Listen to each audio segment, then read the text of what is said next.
بسم اللہ الرحمن الرحیم۔ السلام علیکم ورحمۃ اللہ وبرکاتہ۔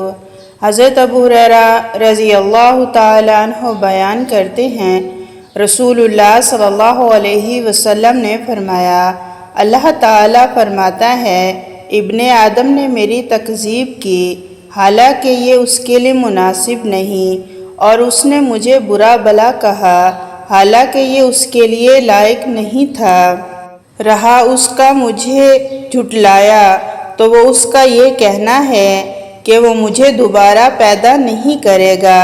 جیسے اس نے شروع میں مجھے پیدا کیا تھا، حالانکہ پہلی بار پیدا کرنا میرے لیے دوبارہ پیدا کرنے سے زیادہ آسان نہیں۔ اور رہا اس کا مجھے برا بھلا کہنا تو وہ اس کا یہ کہنا ہے، اللہ کی اولاد ہے، حالانکہ میں یکتا بے نیاز ہوں، جس کی اولاد ہے، نہ والدین اور نہ کوئی میرا ہمسر ہے۔ حضرت عبادہ بن صامت رضی اللہ تعالیٰ عنہ بیان کرتے ہیں، رسول اللہ صلی اللہ علیہ وسلم نے فرمایا،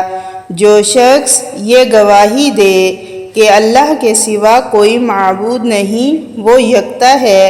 اس کا کوئی شریک نہیں، اور یہ کہ محمد صلی اللہ علیہ وسلم اللہ کے بندے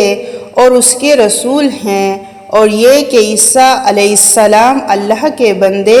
اور اس کے رسول اور اس کی باندی کے بیٹے ہیں، اس کا کلمہ ہے کہ جیسے اس نے مریم کی طرف ڈالا اور اس کی طرف ایک روح ہے، جنت اور جہنم حق ہے، اللہ اس شخص کو جنت میں داخل فرمائے گا، خواہ اس کے اعمال کیسے بھی ہوں۔